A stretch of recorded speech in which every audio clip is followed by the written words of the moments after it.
Okay. Thanks for joining us. We're here to talk to Kestin and Gemma from menswear brand Kestin, and Kurt from Human Resources Studio over in Edinburgh.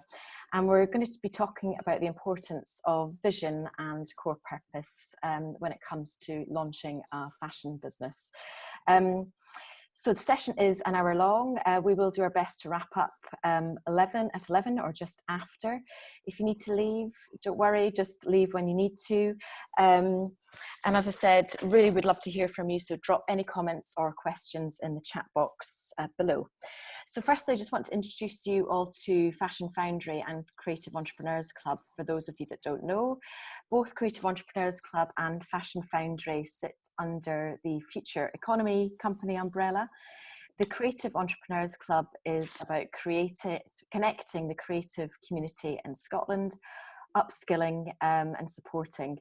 Fashion Foundry is obviously all around the fashion industry. It launched in 2012 with an incubator course. We take a small group of designers, take them through a 9-month program to support and help them launch a fashion brand. So going forward, we will be continuing with the incubator program, but we're also looking at other ways that we can support the wider fashion community. So really excited about our plans, which we will hopefully be able to share with you very soon. But for now, we're looking at how we can support in the interim. I've been talking to lots of fashion businesses at various stages of development, many at the very early stages, some are a little bit more established. But I thought as our first month theme, it would be great to start focusing on the importance of vision and core purpose. So I'm delighted to have Kestin, Gemma and Kurt with us here today to talk about it, and hopefully everyone will leave the session feeling inspired. As I said, happy to answer as many questions as we can at the end. So Kestin, I thought we might start with you and start right from the beginning. Tell us what got you into fashion, what got you to where you are today. Tell us about your journey. Okay, I'll try and keep it a little bit quick, but I was always I was creative, but I didn't really know what, my dad was an architect, my mum was an interior designer. I was quite good at drawing. After school, I applied to do architecture and nobody would have me. So I went to Leith School of Art to do a kind of foundation broad degree in art, and then sort of realised that my true love and passion was in clothing. So I went down to Northumbria to study fashion design and marketing with Katy. Yes, we went to uni together. And during that period, I spent a lot of time with Nigel Cable and working there and helping out. And then there was a year's placement between second part of second year, and you came back and did the final part of third year. There was a sort of competition to go and work for Reese for that period, and I went down to do that, which Katy then worked for afterwards. And then I came back to Newcastle to work for Nigel Cable, where I worked myself up to become head of design there. And then went back down to London for a while and worked with Burberry and Margaret Howell, and then returned to Edinburgh in 2010 to start my own business and clothing line, and I've been here ever since. So that's really it, I suppose. Yeah, great. So quite a journey to kind of get there. Are you happy that you're back in Edinburgh, Kestin, that you launched your brand back in Edinburgh? Oh yeah. I mean, it's been a great place to launch a brand, because you're kind of, I suppose, in the minority in comparison to being down in London, and the help and support that we've received. We've been incredibly lucky, and Scottish Enterprise have been great, and also just the support of the local customers, and without them, we wouldn't be able to do it.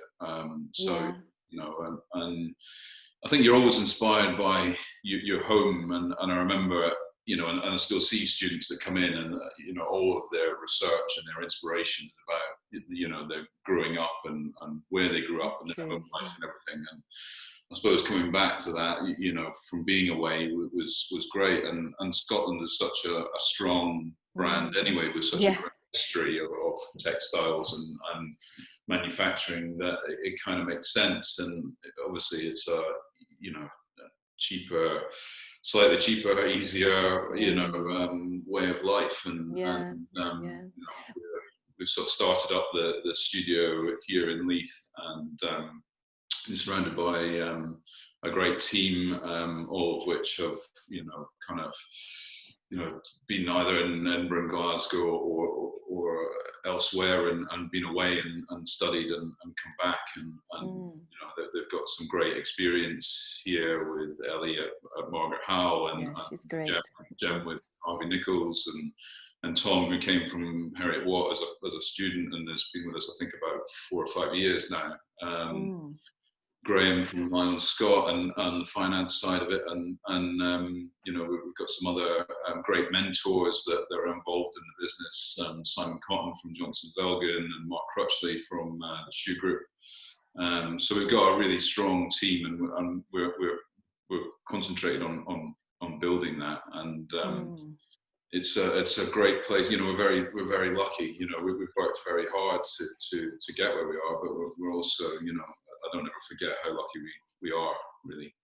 No. And that's one thing I've noticed since coming back from London, is there's a real kind of collaboration in Scotland. Everyone wants to kind of help each other out. And I'm the same. I kind of feel lucky to be back here. And that's, I think, really unique, because I don't know anywhere down south of the border that is like that. And it's exciting because that kind of offers so much opportunity that people are able to help and support in such a way. So that's definitely a way that we work, as we like to work with the local talent, and we have got some great talent out there, and that's why we sort of based ourselves in Leith, because we're surrounded by the creative community here, and I think that's really important, whether you're in Dundee or Finniston or wherever you are, that you surround yourself by other creatives, because that's what keeps you, fresh. That's what keeps you inspired, and new ideas and collaborations, and I think that's really important as a designer. Do that. Definitely. So Gemma, tell us about your background and how you ended up working with your other half. I don't come from a creative family, but always knew I was different. And I actually ended up sort of through parental pressure having to study marketing at university, which didn't really interest me. And I guess looking back on it now, the reason why it didn't interest me, because it was very theoretical, and it was none of it was based on brand. And it was only after I left school that I really learned why I loved brand and I loved things with integrity, and that wasn't really taught to me at uni.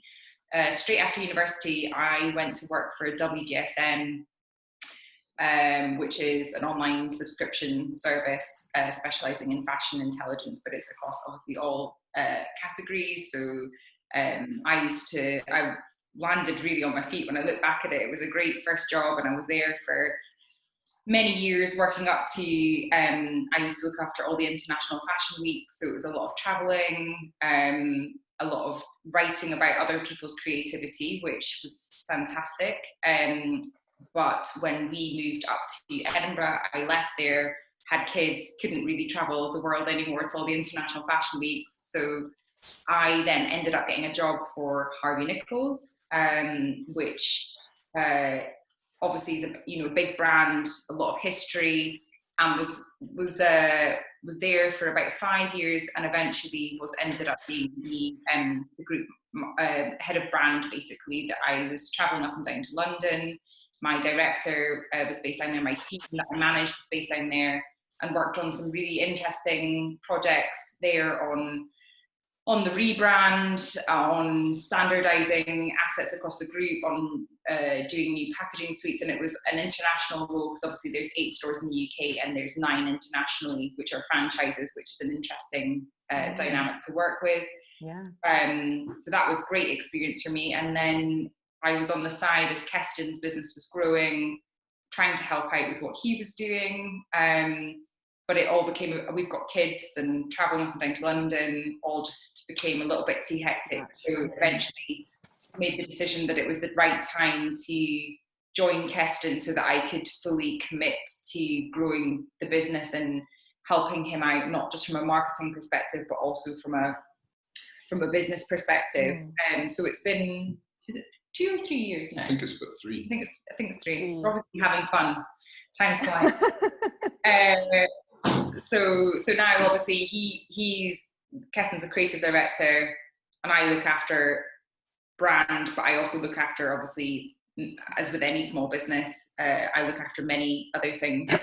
One day I'm legal, one day I'm HR, one day I'm partnerships. But I like that. I like getting my hands dirty. I like learning. I like learning how to read a contract, and it's a really exciting thing to do.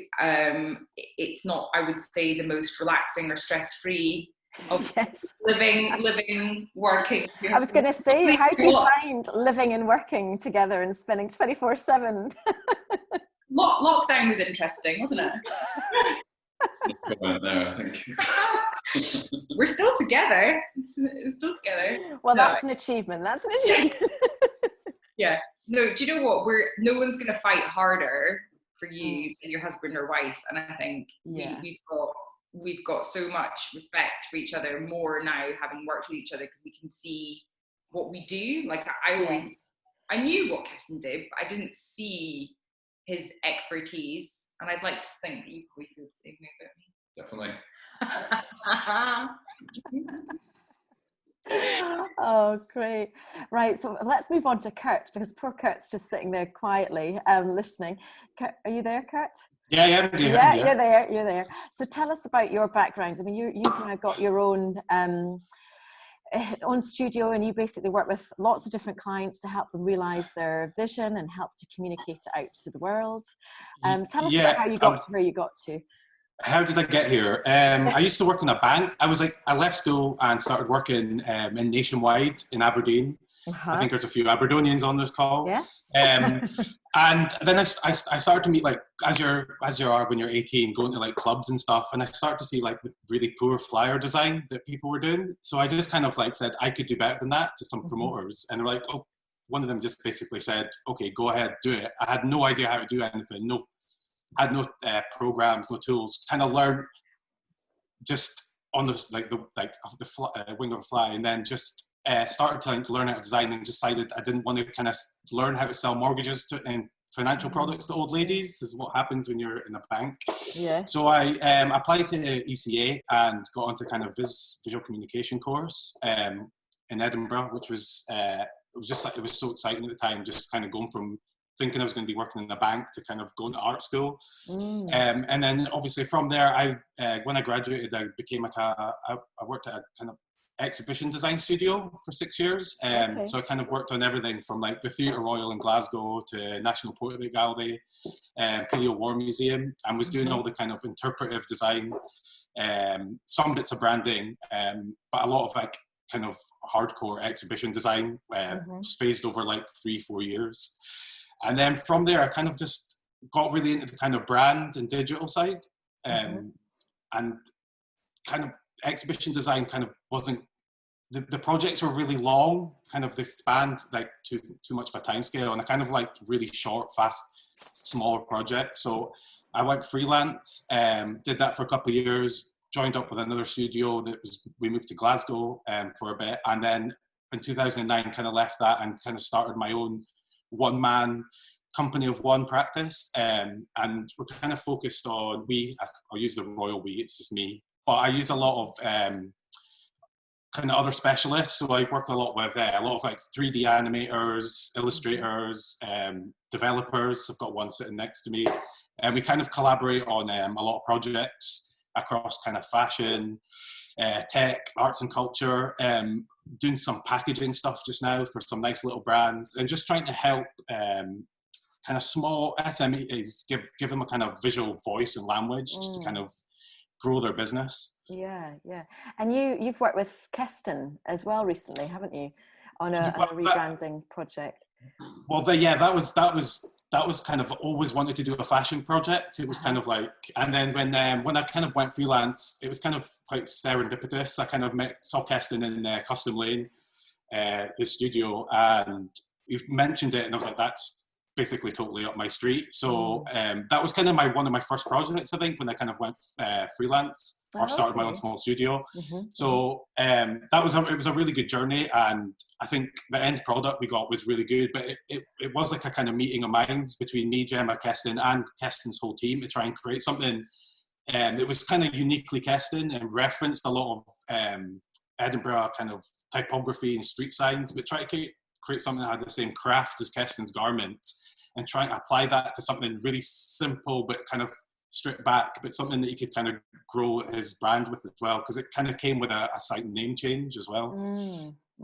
Okay, so I guess that leads me on to the question of probably more for Gemma and Kestin. How would you summarise what the brand Kestin is all about? What is your vision? What is your purpose? And then maybe we can talk about the whole rebranding process and how you kind of came into it, Kurt. I think it's probably one for Gem, being, it's really from a brand point of view. This is your department, I think. I think we as a brand, well, Kestin has always had a very clear vision, but as the brand has grown, we have evolved, and I think that's something which nobody should be scared of. Is that as long as your purpose is part of your long-term vision, that it's okay to see that actually there's different avenues as you go along, and you'll strengthen as you evolve. So I think our first and foremost, what Kestin designs, and it doesn't matter whether it's fashion or whatever he puts his mind to, it's about quality, it's about longevity, it's about the most sustainable option possible, it's about made in the UK manufacturing, and it's about telling the story of Scotland in a way that you've never seen it before, because we feel like we never cease to be impressed by where we come from. And the way that it's often referenced is we don't feel like there's a lot of the same. There's a lot of the same story being told. And Kestin wants to show a different side to our culture and our landscapes and our textiles, and make it more unexpected, because we know we're always surprised. We've been obviously spending a lot more time here, and just traveling recently, it's incredible, and we don't often see these side of things, and it's like, how can we take that and translate that through different products? And I think with us as well, what's really important is that Kestin is a trained designer. He has expertise in what he does, and good design makes you feel good. And that's something that's really important to us, is that it's about making sure that people understand that yes, we are a slightly higher price point than other things, but that is hopefully reflected in something which it's going to stand the test of time, that things should last, that you bought something because you love it, not necessarily because it's got branding all over it. It's like you've got connection to it, and there's a lot of emotion that we put into our brand. And I think as it's evolved, we weren't sure, to be honest, interestingly, when we first started out, how much to reference Scotland. Yeah. Which I think is probably quite a good thing to tell you all about. Is like, we weren't confident. We're getting way more confident as the years have gone by, and we tested. Yeah, I think that's really important. I think when you first start, it takes you a little bit of time to find your feet and your direction, and I definitely had that in the early stage. And I remember buyers coming up to me and going, well, I'm just not really sure what it is. I'm not really sure what direction you're going in here. And then we made a decision, can't remember how long it was ago that Gem touched on there about actually putting, you know, Kestin here and then putting Scotland underneath it, because you know that was, you know, the strength of the brand was you know where we're based, where we come from, what we're proud of, and where the inspiration, you know, is coming from, and that was really a kind of a big step for us, because we were referred to before as a British brand, and we were scared of you know, selling to independents in, you know, in Manchester, Oipoloi, or you know, End and Newcastle, or something like that, you know, with that for an English guy, because growing up, that, you know, that there was, you know, that sort of Scottish English rivalry, and would people buy it if we put, you know, Scotland on it, and actually the results of doing all of that just strengthened the brand, and you know, really I think we've experimented, we've tried things, and some things have worked, some things haven't worked, and then recently, when we first had our logo designed, we didn't spend money on it. I think we just did it internally. We, you know, I think we Kestin probably did it, and good job. Yeah. And thanks, obviously, mate. like, you know, when you're starting up, you are doing everything on a shoestring. And then as we grew, we were like, right, now is the right time to onboard someone with expertise like Kurt to come in and give us that international recognition and presence that we now need to take the company next level. And interestingly, a lot of people, when we launched the rebrand, questioned whether we'd got private investment, so which we haven't. And obviously, that's a good job that everyone's like, oh, they've got some, you know, massive agency. And Kurt, that's testament to Kurt's work. That everybody was like, ooh, you know, hypothesizing about us getting loads of private equity in, which we haven't. We just got a really good designer. A really good designer. That's amazing. That's amazing. And I think we worked, as obviously we've evolved, we know now we're much more sure of the story that we want to tell. And it was difficult at the beginning to really know with certainty of how we wanted to translate Scotland. But as Kestin's handwriting has solidified, and we've now got a clear signature handwriting throughout his designs and what we do, and we always then have a reference point to go back to. That then you can clearly now brief someone like Kurt as a designer and say, this is what we want. The brief is clear, and then Kurt could really run with that. And as he said, when he presented his concepts to us, like, we loved it, because he was then taking design references from old signs in Edinburgh, and he was like, Edinburgh or Scotland was the world's leading punch cutters for typography. So there was a kind of really world famous typography punch cutting house in Edinburgh. So a lot of those old street signs kind of there's still some in Edinburgh, they're kind of like ghost signs now, but that became the reference point. So it's distinctly Scottish without being overtly Scottish in a sense. So it becomes a really nice reference point. And I think international buyers would never get that, but it's got that. It has that brand story even within the kind of graphic language that gives everyone on like the Kestin's team as well. It's like, oh, we know where this has come from and we know where it's rooted in, and then you can take that forward as well. But a new buyer comes in and just sees, oh, that looks cool, I really want to be part of that brand as well. So we've kind of got the best of both elements. And I think that's what Kurt really managed to understand with us, is that there's a lot of subtlety, there's layering of messaging in everything that we do.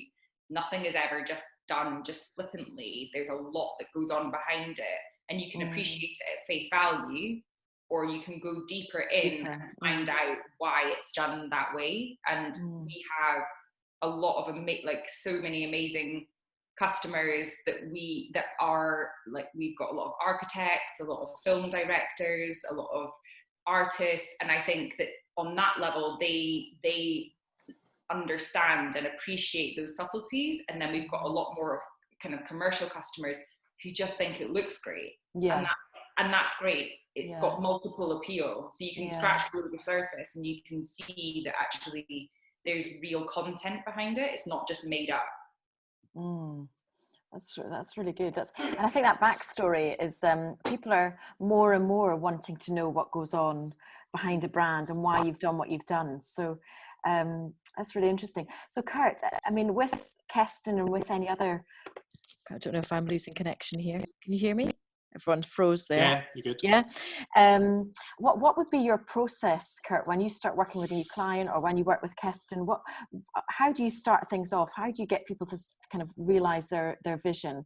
Any kind of hints or tips for the audience? Well, I think Kestin was like a kind of working with those guys was kind of a unique one because I knew the brand really well. I used to share a studio with them and I was really familiar with it. And I kind of always, probably in the back of my mind, always wanted to help kind of elevate the brand graphically as well. So it was a kind of long process to do the job, but I knew the brand really well. So there wasn't the discovery phase wasn't there for that because we kind of knew each other. We'd done little projects together in the past, but for other projects, it's kind of a matter of just finding out, trying to get find out who the product or brand is for and why that person wants to do it, because I think passion comes across evidently, whether it's your marketing comms or just your look and feel. You're trying to get that discovery stage, you're trying to get any passion out of the founder and why they're wanting to do it and who it's for. And I think that tags back into their kind of overall vision. Once they know that, they know where they're going to go in the future.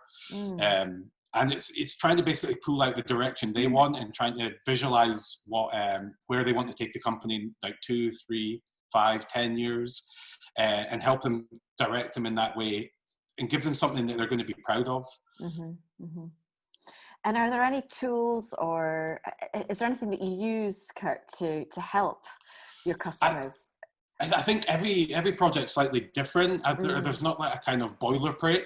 But I think asking as many questions as possible whenever you work with anyone. I know if I work with a photographer or an animator, it's kind of the same question and discovery stage, just trying to get the ethos, and it all comes down to the why of why someone wants to do something and who's it for. And I think you can be quite narrow in that, because if you can kind of nail a small group of people and get some true fans, which I think what Kestin's done, they've got a group of like really true supporters and fans. Loyal, that loyalty, and that kind of grows when whatever you do, and people kind of attach to it and get emotionally attached as well. Yeah, and I think that's the thing about fashion. There is an emotional attachment. You tend to kind of buy with your heart before your head. You know what I mean?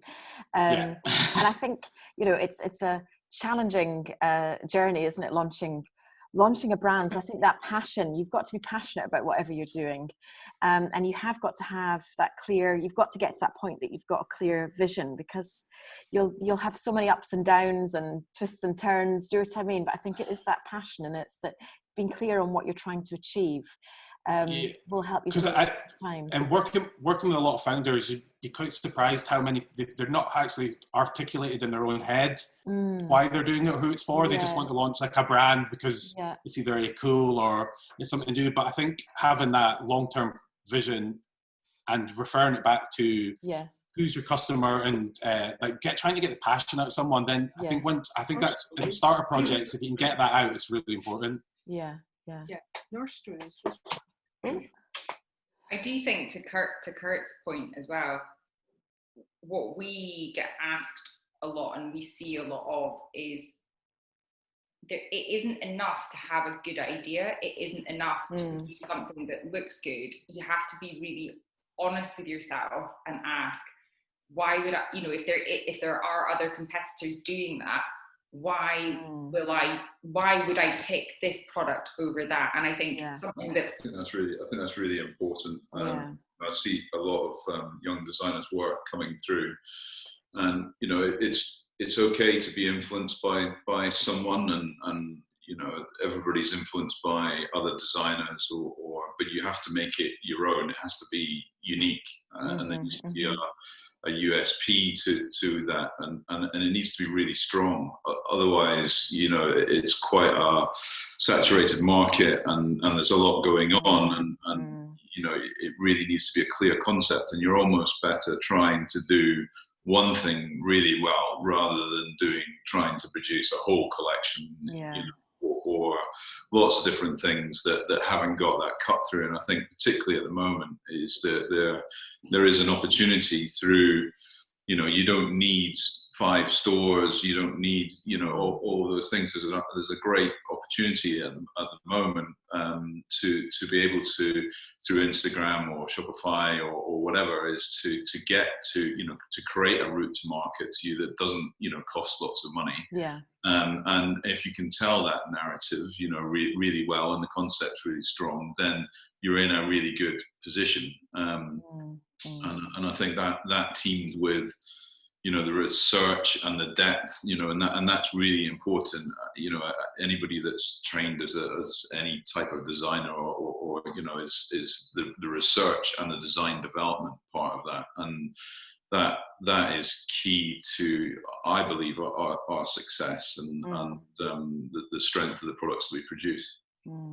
I think it's about, like, the way, I think probably one of the best exercises we ever did was to think about how, if we were trying to get private equity or an investment, how would you sell yourself to an investor, not just a customer? What would be your elevator pitch? And really understand, if you were asking somebody to invest in your business, how are you going to sell that to somebody and say, why are you unique? Why should you put money into my business? Where am I going? What am I doing? What's that little nugget that you can say, hook, yeah. And that you should be able to say it literally in like under a minute, so that you're capturing that. And is it capturing anybody's attention? Does it even resonate? Is it really important? Is it strong? Yeah. And actually that will help. That really helped us strengthen our proposition. And I think having that proposition nailed down in your head, and I think it's Leanne had written a message saying, like, how long did it take you to have that breakthrough in the moment of clarity of your brand? And what was it after testing different things that made you sure the path was becoming clearer? I mean, every day's a school day is what I would say. That I think you have to be curious. You can't be complacent. You have to see what's happening in the market. You have to listen to everybody. You have to digest a lot of information, but then filter it and be really strong with what you know, because we are much stronger now. We used to get requests all the time to do, limited edition collections for, stores in Japan that wanted specific colorways or zips, and you can end up spending a lot of time servicing accounts that aren't going to change the dial. Like, is it going to change the dial for your business? Does it actually represent what you want to be, or should you just stay strong and do what you want to do? And there's a balance to be had there, is what I would say. And we've learned that the hard way along the way, because sometimes you need to do things for money. Sometimes you need to do things, to keep the bills being paid. Sometimes you need to get that store on board, but ultimately come back to that proposition of, is this then ultimately, like, if a buyer says to us, oh, you're not doing any jeans, I need jeans, what are you going to do? And it's like, that's not for our customer. And you have to really know that's one of the most important things, is really getting to know your customer, because wholesale is important to us from a positioning perspective. I mean, we've got almost 70 stores internationally, and we view that as a marketing tool. And I would say, but personally, and this is totally subjective, but if you want to do particularly a premium brand, if you don't have the right stores in the world with the right people wearing it, the tastemakers, you're never going to get that credibility. So it's you can have a direct consumer brand, but if you want people internationally to really respect it, you need to have that balance between people kind of like, it's like that seal of approval of like, yeah, this is you're tapping into their credibility. They're then marketing it internationally, but that shouldn't be your bread and butter. Your bread and butter should really be your brand, your customers. You've then got clearer routes to market to expand, and you're not then diluting it, trying to please. You can't please everybody. No, and you don't want to become diluted and lost, within this competitive market. You need to stay strong. I think I was just trying to read Leanne's question and trying to come up with an answer. I don't really have a straight answer. It's definitely happened over time. You know, in the early days, it was difficult, and you're scrapping and you're trying to do that. You know, you're trying to get it to work, and it is difficult to get it to work in the beginning stage of things. And there have been moments along my career and the career of the brands that you could say, okay, well, it was getting into that store, or it was having it on the back of these guys, or it was, you know, it was doing the wardrobe for Trainspotting 2, or whatever it was. But, you know, it's taken us, you know, 8 years, or it's taken me 8 to 10 years really of sort of doing my own thing. And it's only really been the last 3 to 4 years maybe that, you know, we've pivoted from, you know, us chasing buyers and stores and things to the seesaw's kind of turned, and we're, you know, you've got to create demands for your product, you know, because and that's the long term, you know, ideal situation is that, you know, people are coming to you for that product. So the product's got to be good, and it does take time to get into that position, and it isn't easy in the fashion is also smoke and mirrors, isn't it? It's it's a difficult one. It's complex, it's fickle, it's about hype, it's about reputation, it's about creating demand, and that doesn't happen overnight. And it also happens when you're associating with the right people, and it's very, adjacencies are really important. It also needs to be commercial at the end of the day. Yeah, you know, yes, there needs to be, you know, the trend setting or the press sort of side of it, you know, but at the end of the day, you're trying to sell a product, clothing, and it's only, you know, it's got to be commercial. Where do you want to be? You know, where do you want to be in 5 years' time? Do you want to have a strong brand, or do you want to make money now? And that's the sort of thing, that's the daily question. You know, when we're approached by bigger department stores, for example, to do diffusion ranges, and they're dangling, you know, I guess, big pay packets towards us to say, we would encourage you to do this, you're going to make a lot of money, but currently we're protecting brand because we are in a fortunate financial position whereby we don't have to take it, and sometimes you have to take these things, and we get it, like, you know, everybody, we've been there, and we've been there, but right now we don't have to take it, and we know that actually we want to go premium, we want to stay at this level and elevate and go higher. So we've got a collaboration coming up with Berghaus end of November, where it's so exciting. Yeah, it's really exciting. And so I'll let Kestin talk maybe a bit about that. And it's something we've also worked with Kurt on the branding with, which we are like, it's going to be career defining for Kestin and for the brand. And do you want to tell them a little bit about it? I'm just conscious of there's some questions there as well that are coming through. I don't. What could you talk about the decision of having a physical shop? This is from Julene, rather than just sell through other people and online. I'm also interested in the fact that you have managed to manufacture in the UK. We had to let go of that and go to Portugal, at least for now, but with the 12% import duty post Brexit. ... That's a good question. I mean, it's products only worth, you know, clothing, you know, or the collection is only worth what somebody's going to pay for it at the end of the day. And you know, that there are two routes to market. There are either you go direct to consumer through your own, you know, whatever channel that is, whether it's a store, a physical store, or online, or second option is wholesale. Now, generally in the early days is you can't hit the minimums that they require to produce in Portugal. So you, by default, you almost start up producing in the UK, which was my experience anyway, where someone will make you 50 pieces of something or 100 pieces of something. And then with if you are wholesale, and we've predominantly been a wholesale business for the time that we've been going, is that, you know, margin becomes extremely important, and retailers that you are selling to, require a 2.5 times markup. So, you know, where we've been buying something for £10 from a factory, we kind of generally have a 50% margin on that. So we sell it to a store for £20, and then they times that by 2.5, which sort of seems mad in some ways, that you are effectively financing somebody else's business for them. Yeah. But that then allows you, also, you know, Gem touched on that before, is that it gives you the marketing opportunity there to drive sales and drive traffic to your own online platform. Because you'll see that correlating. Like, we can see when we get a new store, for example, in San Francisco, all of a sudden online sales to us go increase, West Coast of America.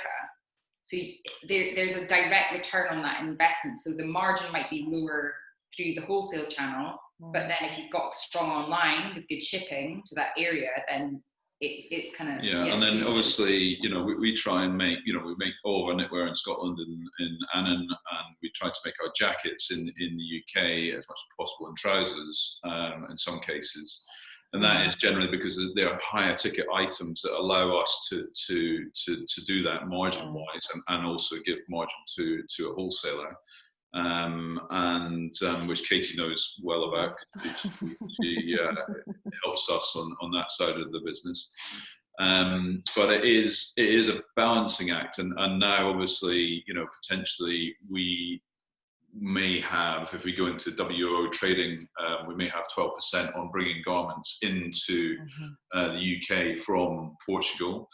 Some of our competitors, Universal Works, who's another British brand who are based in Nottingham, they are actually not really bringing the garments into the UK. They're keeping the manufactured garments in Portugal. They're not letting them leave Portugal. They're setting up a Portuguese office, and they will distribute them from Portugal.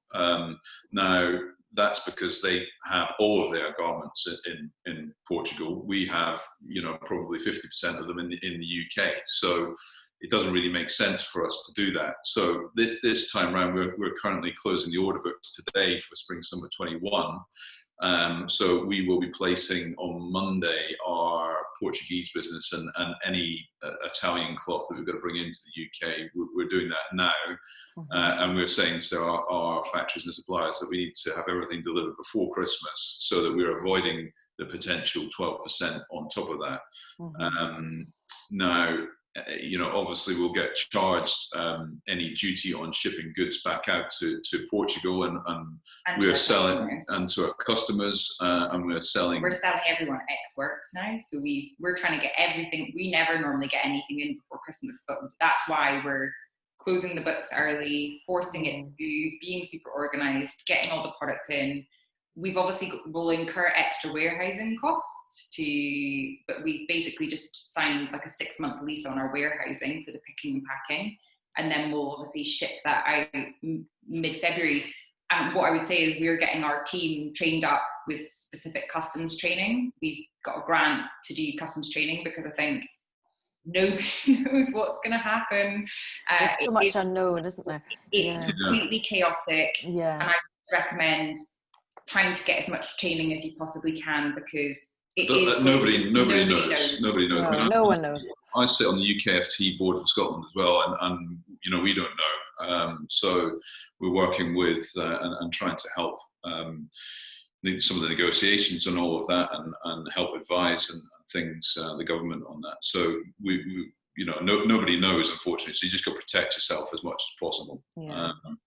And I think, you know, there's another question there about gaining brand international experience and exposure. Is that, you know, obviously, you know, trade shows were myself, I own a trade show, Welcome Edition in Paris. Is, you know, I've always been a strong believer in doing fashion weeks and trade shows. And I'd also be very nervous about, you know, agents and showrooms. I think in the early days, you've kind of got to do that yourself, and we kind of do that as well ourselves now. And stores will. It's about relationships, and stores will respect and want to buy from the designer rather than from an agent or showroom that promise you the world and then want, you know, they're cut for doing that. I think that there are some good, partners out there in terms of showrooms and agents, but you almost want to sit alongside them as well, because we now, through obviously years, but have built up relationships with these amazing independent store owners who you get to know them. It's like, are you a good fit?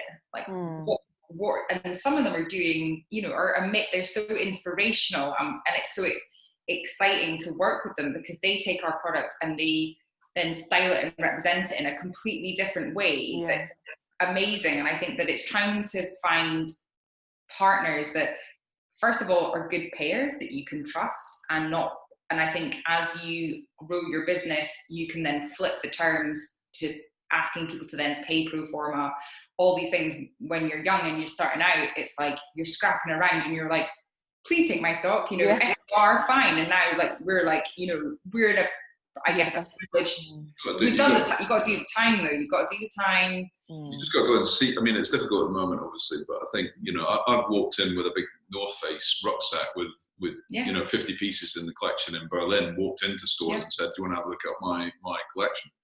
And, I've worked with that store for 5 or 6 years now. People sometimes won't see you, but you kind of got to swallow your pride a bit and just, and if you believe in the product, you take it to them and you're like, look at this is amazing.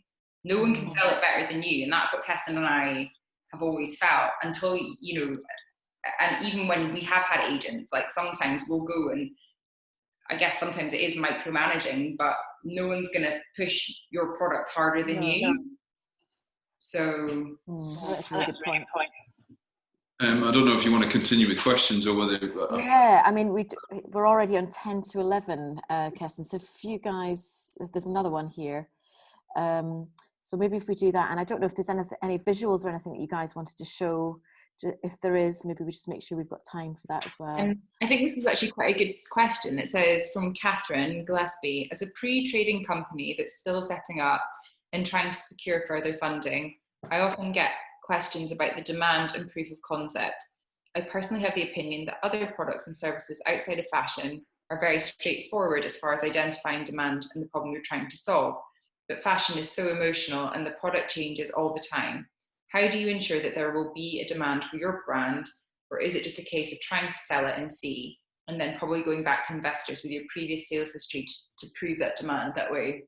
Do you know what? It is so hard. It's very difficult to quantify.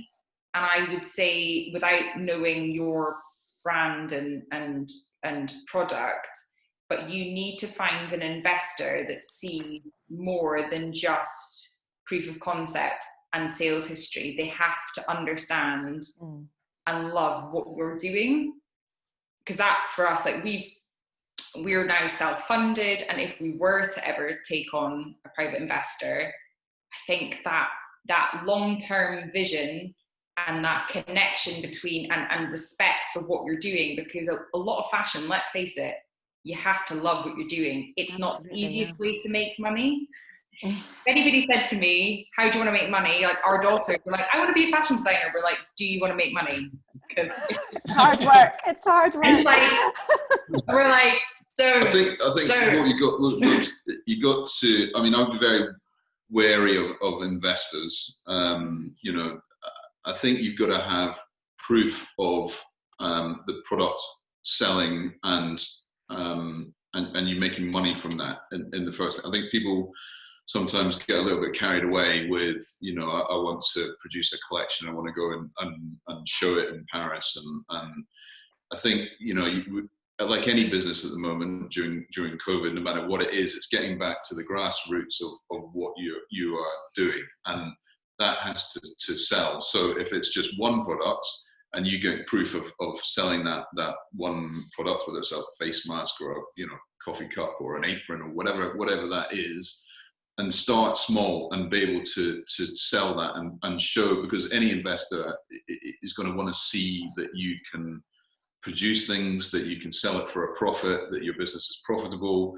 you know, all of those things that in the early days I went over the top of my head. I just wanted to make, you know, big collections and, you know, all that sort of stuff. I wasn't interested in the business side of it, and now that really interests me, you know, as I've gone on and things like that. But you know, that is key to to any business, you know. I think if you can demonstrate a basic understanding of a balance sheet, a basic understanding of a P&L, understanding of margin, and a basic understanding of your forecasts and how your overheads and how that all knits together, that more than proof of concept will reassure any investor that you will be a good partner. And that's probably going to help you, because I think you could spend loads of time trying to look at data to back up what you're doing, and sometimes I kind of feel like, to your point with fashion, does that even make sense? Is it really adding any value? Are you really reassuring the investors? Or could you just say to them, listen, this is why my product's really special, this is what sets it apart, nobody else is doing this as well as I am going to do it, and here's the numbers, and make sure that they're realistic. I think more investors are going to take you seriously with that than kind of showing them, you know, statistics and data of proof of concept. I think that would be a better approach. That's good. So I think I don't think we've got any other questions in there, do we? No. I'm just conscious of time. We've got 5 minutes. I guess what I was keen to ask is if there's any examples of storytelling success stories, branding success stories, or any challenges that you've overcome, anything around the kind of storytelling, branding, ups and downs. And that could be a question for Kurt as well. There's so many. I think that, again, you could have the just the nicest, coolest kind of branding from a graphic sense, but if you can't tell that story, and if the owners and founders don't have ownership over that as well, and being able to do that on their own without the need for someone like me, or like you should trying to get that personality across, I think, is really important for small brands and startups. I think, and people want to know who's behind it. And I think Kestin does a really good job of that, because, you know, obviously it's based on his name, but you kind of get a sense of, like you see the studio on Instagram posts, you see behind the scenes, and then you start to get involved in a brand at a different surface level, other than just a really slick promo, like campaign shots. I think that people don't interact with that as much. Obviously, it looks nice if it's in a magazine or on the kind of your website, but when you're starting to do kind of marketing, I think being able to see behind the scenes and who's making this product is probably more important than a super slick campaign shoot or how the product's presented. And it gives it back to that personality, because people buy from people and they want to buy from that, whether it's Kestin, like you kind of really want to get into the ethos and you want to be part of that brand journey. So I think keeping things about you as well, just being able to show that personality is just super important, especially for really small brands and startups as well. And you want people to kind of latch on to what you're about as well. And it's such a nice way to be able to explain your vision. If it comes from someone and not, it's more personal, basically. Yeah. Which is interesting, because I think it has changed, hasn't it, in recent years? Because certainly when I started off my career, it was that you kind of hide behind the slick brand and what you never really saw inside the scenes. It was very kind of secretive, and things have definitely changed. And I'm thinking, Kestin and Gemma, about your recent face mask video, which I thought was brilliant. And you got such a good reaction from that, didn't you? Just showing why you were doing it. You know, Kestin was wearing the mask. I thought you had a really positive reaction. Yeah, I think for us, we're trying to get better, and obviously this comes with having budget as well, doesn't it? And I know it's like painful when you're like, oh, I want to do this, I've got the ideas, but you don't have the money to do it. But what I would say is something that we do and we continue to do is we work with local people on a marketing perspective, local filmmakers, local photographers. We also work with a lot of people trying to start their career, interns, get them involved. But for us with the face masks, I mean, I know how complex could a face mask be, but it honestly very complex. very complex. It was literally, I felt like I'd given birth to the bloody face mask by the end of it. But we were like, we need to tell why this is so special, obviously without labouring the point of what a nightmare it was, but but tell why should people buy this? Why do we care about it? And it's why you know, what's the cut through on, you know, lots of people were producing great face masks, and why is ours different, and telling that sort of story, and it did, you know, we were quite late to the table with the whole face mask thing, but that's because it took about 3 months to actually develop it. You know, we weren't happy with it. We weren't, you know, we had to keep going back to change factory, you know, change shape, change, you know, pattern, all of those things, you know, and that's hopefully what stood our product, you know. Yeah, I don't know if I there's probably not enough time, but if you go onto our website, you'll be able to see the video, and I think if you can always think, particularly if it's like a product like that, could you tell a story about it, and then maybe you'd have your answer, like, does this have a place in the market? Because actually, if you could make a little video about everything that you did to say why it's special, then you're on to probably a winner. And we sold out of those masks within under 4 hours. Like, we were totally like overwhelmed. Like, our website crashed. I mean, I was sitting there on Saturday with Tom, who runs our website, like tearing my hair out because you know, we had over 1,000 people on our website, like going mad because it wasn't working. So it was a huge learning curve for us in terms of our technical capabilities. It's like, okay, we've delivered the branding, but the customer service is like not good enough. For me, it's a really good example of something very simple that's not seasonal, that is not, doesn't have different sizes, that, you know, it is for, you know, kids, women, guy, you know, it's one product, and it's simple, and it's made locally, and you know, and then once you have a good product, it's the marketing and the storytelling, and that could just be your mate who's, you know, shot it on an iPhone or whatever. So you don't need to kind of you know, with a route to market that's a Shopify platform, and you know, promoting that on Instagram, it is quite simple and quite cost effective to do something like that, you know. But also, we were very determined from the beginning. We were like, this is going to be about Scotland. This is about supporting local. This is about, as Kestin said before, COVID's happened.